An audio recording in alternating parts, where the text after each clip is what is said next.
पढ़ाते, लेकिन ऑब्वियसली भी काम बहुत होते पड़ते, तो इनसे हमारी मांग है सेकंड ग्रेड, फर्स्ट ग्रेड और थर्ड ग्रेड, L1 L2 सभी के टीचर लगाएं, वरना तब तक न तो स्कूल का लॉक खुलेगा, 10 बजे तक कोई नहीं आया तो हम रोड ब्लॉक करेंगे। आपने जो जंतर मंतर के युवाओं के साथ किया, आप इन जेन अल्फा को नहीं दबा सकते, ये उससे भी ज्यादा जिद्दी है।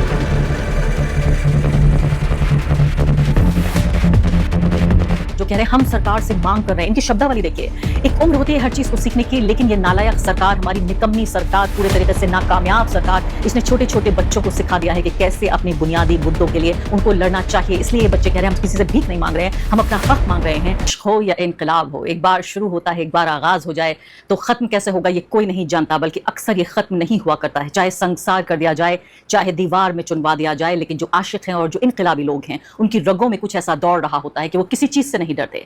अभी हमने जंतर मंतर पर वो नजारा देखा था जहां पर वो लोग जो कि कॉलेज जाने वाले छात्र थे, उस उम्र के छात्र थे, यानी जेन जी। पहली बार भारत में ये भी पता चल रहा है कि जेन जी आखिर क्या बला है। अभी तक आपको कई हफ्ते से ये जानने में संघर्ष हो रहा था कि जेन जी क्या होता है। अब आप सुन लीजिए कि जेन जी के बाद जेन अल्फा क्या होता है। जी हाँ, आपके घरों में भी इस उम्र के बच्चे होंगे जो जेन अल्फा कहलाए जाते हैं, यानी स्कूल में पढ़ने वाले, कॉलेज नहीं, नीट का इम्तिहान देने वाले नहीं, नौकरी पेशा लोग नहीं, यानी बेरोजगार लोग नहीं, बल्कि पूरे तरीके से स्कूल यूनिफॉर्म में बच्चे सड़कों पर उतर आए हैं। उत्तर प्रदेश, बिहार, राजस्थान, जंगल में आग की तरह यह इनकलाब का संक्रमण फैल रहा है।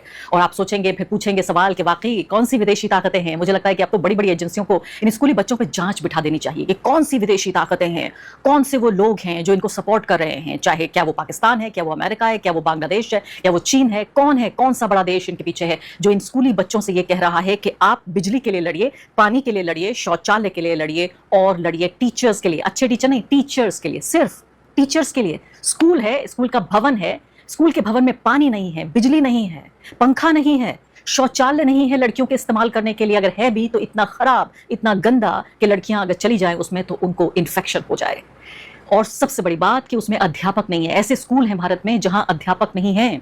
अब जो खबरें आ रही हैं, जंगल में आग की तरह जो खबरें फैल रही हैं, वो ये कि हमारे मासूम बच्चे दूध पीने की उम्र में इंकलाब कर रहे हैं, क्योंकि उनको इंकलाब करने पे मजबूर किया जा रहा है। आप जानते हैं, इससे पहले कि मैं खबरें बताऊं, तस्वीरें आपको दिखाऊं, 1 लाख के लगभग स्कूल का ये तादाद है जो बंद किए जा चुके हैं पिछले दिनों में। और ये नंबर ही मुझे पता चला जब मैं जंतर मंतर गई, वहां नीट के छात्र जो प्रोटेस्ट कर रहे थे, उन्होंने कहा आप जानती हैं 1 लाख के आसपास ऐसे स्कूल हैं जिनको बंद कर दिया गया है। अब सुनिए, फतेहपुर उत्तर प्रदेश की ये तस्वीरें आपको मैं सामने दिखा रही हूं, जिसमें लड़कियां, जी हाँ, इसमें भी हमारी वो लड़कियां, वो आवारा लड़कियां, वो बदचलन लड़कियां, वो बेखौफ लड़कियां, वो इनकलाबी लड़कियां, ड्रग्स लेने वाली लड़कियां, गटर जनरेशन लड़कियां, और क्या कहा, बहुत ज्यादा कई लोगों के साथ यौन संबंध बनाने वाली लड़कियां। चलिए, जैन जो हमारा जी है उसके लिए तो ये तमाम चीजें आप कहते रहे, अब इन मासूम बच्चियों के लिए भी कंगना जी कुछ तो सोचिए, कुछ तो अपने गटर दिमाग से, दिमाग की गंदगी से कुछ तो ऐसा निकालिए जिससे इन अल्फा लड़कियों के लिए भी आप कुछ कह सकें। ये लड़कियां आपके सामने स्क्रीन पर मैं आपको दिखा रही हूं, बिजली, पानी, शौचालय, टीचर्स, इनके लिए ये बच्चियां लड़ रही हैं। और राजस्थान से शुरुआत करना चाहती हूं, उसके बाद उत्तर प्रदेश और बिहार की बात बताऊंगी।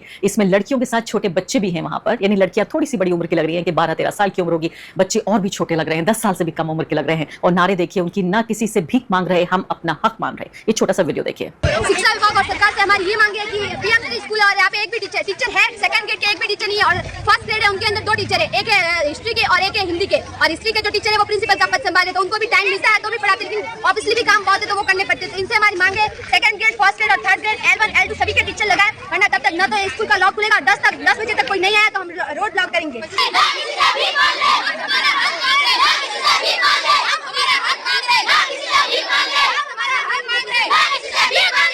तो आप ये देख रहे हैं यहाँ पर कि ये लड़कियों का एक समूह है, स्कूल गर्ल्स का एक ग्रुप है, और ये बाकायदा सड़कों पर विरोध प्रदर्शन के लिए लड़कियां आ गई हैं, और एक ऐसी मांग के लिए जो मांग होनी ही नहीं चाहिए थी। आप सोचिए कि अगर इंसान ये कहे कि मुझे ऑक्सीजन चाहिए जीने के लिए, मुझे पानी चाहिए जीने के लिए, मुझे खाना चाहिए, उतनी बेसिक चीजें हमारे छात्रों के लिए, ये कह रही हैं कि हमारे पास टीचर्स नहीं, और ये पूरा मुद्दा एक्सप्लेन किया इस छोटी सी बच्ची ने, और कह रही है कि हम यहाँ विरोध प्रदर्शन कर रहे हैं, हम सरकार से मांग कर रहे हैं। ये मतलब शब्दावली, आप सोचिए, मुझे समझ नहीं आया कि मुझे गुस्सा ज्यादा आना चाहिए या इन बच्चों पर प्यार आना चाहिए जो कह रहे हैं हम सरकार से मांग कर रहे हैं। इनकी शब्दावली देखिए, एक उम्र होती है हर चीज को सीखने की, लेकिन ये नालायक सरकार, हमारी निकम्मी सरकार, पूरे तरीके से नाकामयाब सरकार, इसने छोटे छोटे बच्चों को सिखा दिया है कि कैसे अपने बुनियादी मुद्दों के लिए उनको लड़ना चाहिए। इसलिए ये बच्चे कह रहे हैं हम किसी से भीख नहीं मांग रहे हैं, हम अपना हक मांग रहे हैं। जो कह रहे हैं हम सरकार से मांग कर रहे हैं, इनकी शब्दावली देखिए। एक उम्र होती है हर चीज को सीखने की, लेकिन ये नालायक सरकार, हमारी निकम्मी सरकार, पूरे तरीके से नाकामयाब सरकार, इसने छोटे छोटे बच्चों को सिखा दिया है कि कैसे अपने बुनियादी मुद्दों के लिए उनको लड़ना चाहिए। इसलिए ये बच्चे कह रहे हैं हम किसी से भीख नहीं मांग रहे हैं, हम अपना हक मांग रहे हैं, हम सरकार से मांग कर रहे हैं। तो आप ये देखिए कि फौरन झटपट ये भी खबर आई कि डिस्ट्रिक्ट मजिस्ट्रेट वहां पहुंचे और काफी चीजें ठीक होने लगी। ये भी वीडियोस आ गए कि वहां बिजली का इंतजाम हो गया, पंखे लगने लगे, शौचालय भी साफ होने लगे। बच्चों के द्वारा जो लिखित मांगे की गई उसमें से बिजली, पंखा, पानी और नियम संबंधी विशेष समस्याएं उन्होंने इंगित किया। लिखित रूप में उनको बता दिया गया है कि प्रत्येक कमरे में हम 7 पंखे लगवाने जा रहे हैं और आज रात से लेकर कल तक जाएंगे। वायरिंग जो है हमारी ओपन है उसको हम लोग वायरिंग पॉइंट वाली कराने का कराएंगे। इसी तरीके से एमडीएम का जो मीनू है उसके अनुसार मात्रा और मीनू सुनिश्चित करा जाएगा। जो 6, 7, 8 के बच्चों को डेस्क बेंच चाहिए उनको 1 महीने के अंदर डेस्क बेंच की व्यवस्था कराई जाएगी। पेयजल के लिए अलग एक आरओ और एक वाटर कूलर बच्चों के लिए उसकी व्यवस्था कराई जाएगी। ये सब चीजें एक जो जल्दी हो सकती है वो जल्दी हो जाएगी और ये लिखित रूप में बच्चों को दे दिया। तो एक तरफ इनकलाब और दूसरी तरफ बदलाव, ये कैसा देश है, कौन सा देश है जिसको हमने जानने में समझने में इतनी भूल की। मुझे याद आ रहा है राहुल गांधी जिन्होंने अभी कुछ ही घंटों पहले संसद में कहा कि अंधभक्त क्या होता है। उन्होंने कहा जो एक इडियट को अपना नेता मानता है उसे अंधभक्त कहते हैं। She says to me, Andhbhakt is a person who is absolutely convinced that another idiot is God. So these are the 3 categories: student, idiot, and Andhbhakt who follows the idiot. मैंने आपको बताया था कि इश्क के कई मकाम होते हैं, ऐसी भक्ति के भी कई मकाम होते हैं और अंधभक्ति शायद जो आखिरी भक्ति का मुकाम है और इस पर बड़ा बुरा माना गया, एक बवाल हो गया। और उसके बाद अमित शाह साहब कहने लगे हम डरते नहीं हैं। हमने इंदिरा गांधी के दौर में, इमरजेंसी के दौर में हमने कहा था कि कैसे कातिल है, वो नारेबाजी नारा अपना लगाकर बता रहे थे। एक बार सुन लेते हैं इनको। हम नहीं डरते, मैं मेरी ही बात करता हूं।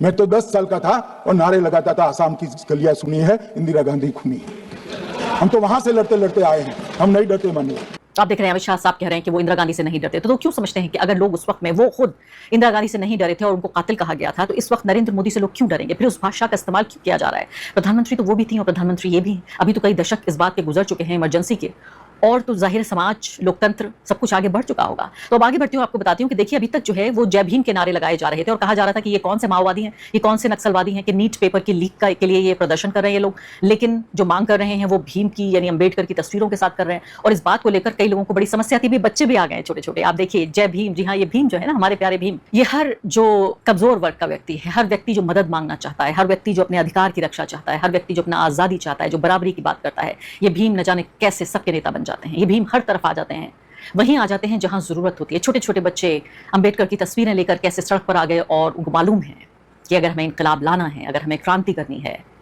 तो हमें भीम की जरूरत पड़ेगी। इसलिए वो लोग, उन्होंने तो बोल दिया था कि माओवादी हैं और नक्सलवादी हैं, ये कौन है, जरा इसके बारे में भी तो पूछा जाए।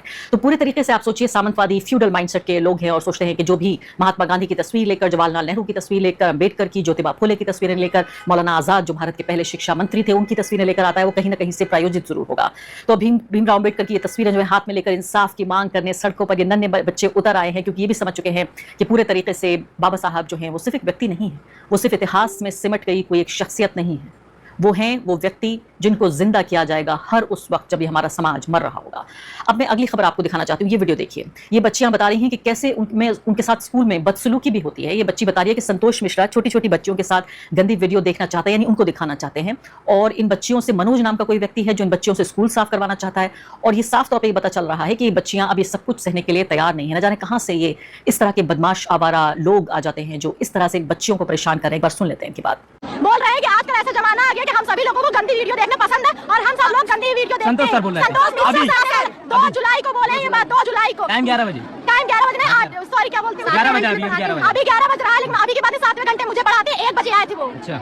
और अब मैं आ जाती हूँ बिहार पर। जी हाँ, बिहार, वही बिहार जहां पर पूरे सबूत मिले हैं कि जो आंदोलन हुआ वहां कॉकरोच जनता पार्टी का, वहां पर बाकायदा AK-47, जी हाँ, बंदूक चलाई गई हमारे छात्रों के ऊपर, हमारे क्रांतिकारी आंदोलनकारी छात्रों के ऊपर। वहां खबर आ रही है कि जेनजी के बाद जो बिहार का जेन अल्फा है उसने जिस तरह से विरोध प्रदर्शन किया, बाकायदा डिस्ट्रिक्ट मजिस्ट्रेट को स्कूल में आना पड़ा। बिहार के गया की यह घटना है और सरकारी स्कूल की यह घटना है जहां पंखा नहीं था, बेंच बैठने के लिए नहीं थी और बच्चे प्रदर्शन कर रहे थे कई दिनों से। क्योंकि आप ये भी समझिए, ऐसा नहीं है कि एक दिन अचानक इन बच्चों को याद आया, घर से आए थे और नाश्ता नहीं मिला था, भूखे थे तो सोचा कि चलो इनकलाब ले आते हैं। आप सोचिए ये वो बच्चे हैं जो सालों से इस पूरे नाइंसाफी को सह रहे थे और अब आके इन्हें एक तरह से मैं कहूंगी कि एक बल मिला, एक ताकत मिली, एक हौसला मिला कि वो भी सड़क पर आकर प्रदर्शन कर सकते हैं।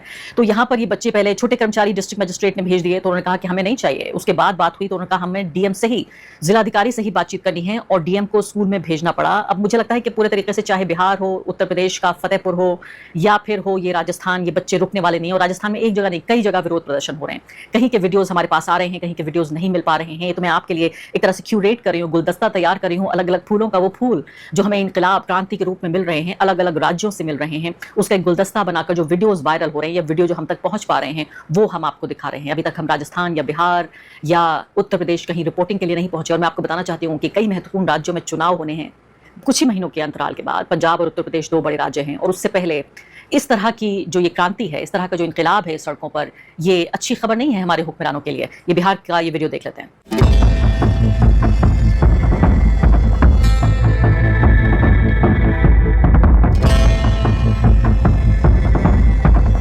बच्चों की वो तस्वीर आपको दिखा रही थी मैं, जेन अल्फा। मुझे नहीं लगता इनको बच्चियों भी कहा जाना चाहिए या नहीं, लेकिन छोटी बहनें कह देती हूँ। ये छोटी बहनें जो नजर आ रही थी यहाँ पर, अब खबर ये भी आ रही है कि 4 शिक्षकों को नियुक्त करने का आदेश जारी किया गया है और बाकी 3 शिक्षक जो हैं उनको 10 दिनों के भीतर नियुक्ति का आदेश मिला है। इस तरह की खबरें आ रही हैं। और उससे पहले डिस्ट्रिक्ट एडमिनिस्ट्रेशन ने भी, स्कूल ने भी, सबने इनको समझाने की कोशिश की, वो नहीं माने। जब छोटा कर्मचारी भेजा गया तो कहा हम इससे बात नहीं करेंगे। जब जिला अधिकारी पहुंचा तो तब बात हुई। तो सबसे खास बात क्या है, ये जेन जी हो या जेन अल्फा हो, जेड हो या हो अल्फा, आप सीधे तौर पे जान लीजिए कि हमारी आपकी जनरेशन की तरह ये वो लोग नहीं हैं जो ये समझते हैं कि इस उम्र से इस उम्र तक पढ़ाई करनी है, फिर हमको नौकरी करनी है, नौकरी के बाद परिवार बसाना है, पहले शादी कर लेनी है एक ढंग का लड़का या लड़की देखकर, उसके बाद बच्चे पैदा करने हैं, सरकारी नौकरी एक मिल जाए और उसके बाद हम रिटायर हो जाएंगे, पेंशन लेके सुकून की जिंदगी जिएंगे। ये जो जनरेशन है ये एक अलग तरह की जनरेशन है, किसी बात की परवाह नहीं करती। पहली बात तो ये अपनी खुद की जिंदगी की परवाह नहीं करती, अपने करियर की परवाह नहीं करती, वो खुल के जीती है, पूरे अधिकार और पूरी आजादी के साथ जीना चाहती है और एक बार अगर जिद कर ले तो वो अपनी भी नहीं सुनती। तो हमारी सरकारों के कान खुलने चाहिए कि ऐसे वक्त में,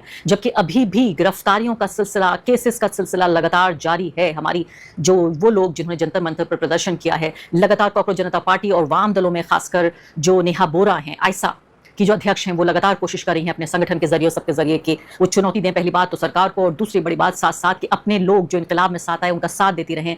इसके दौरान ही ये जेन अल्फा सड़कों पर होती है। तो सरकार को परेशान होने की जरूरत है, सरकार को बहुत परेशान होने की जरूरत है और साथ साथ कदम उठाने की जरूरत है, अमल में लाने की जरूरत है। आपने जो जंतर मंतर के युवाओं के साथ किया, आप इन जेन अल्फा को नहीं दबा सकते। ये उससे भी ज्यादा जिद्दी है, जेन जी से भी ज्यादा जिद्दी है जेन अल्फा, क्योंकि उसे तो बिल्कुल ही डर नहीं लगता। वो किसी की नहीं सुनता, माँ बाप की नहीं सुनता, अपनी भी नहीं सुनता, खुल के फुल पोटेंशियल जिसे कहते हैं कि इंसान का फुल पोटेंशियल, फुल स्पेक्ट्रम जिंदगी अपनी जीता है। तो हर किसी को डरने की जरूरत है, प्रशासन को, सरकार को, स्कूल का जो प्रशासन है उस सबको, कि बच्चों को उसके बुनियादी अधिकार से आप वंचित नहीं कर सकते। अगर करेंगे तो जिस तरह से जंगल में आग की तरह आप गांव-गांव, शहर-शहर नहीं, कस्बे-कस्बे नहीं, अब गांव-गांव ये आंदोलन फैल चुका है। जी तो ये थी आज की वीडियो। अगर वीडियो पसंद आई है तो वीडियो को लाइक करें। अगर आप इंडियन रिएक्शन देखना पसंद करते हैं तो हमारे चैनल को सब्सक्राइब करें, बेल आइकन को प्रेस करें ताकि हमारी आने वाली हर नई अपडेट सबसे पहले आप तक पहुंच सके। मिलते हैं नेक्स्ट वीडियो में, तब तक के लिए अल्लाह हाफिज। पाकिस्तान जिंदाबाद।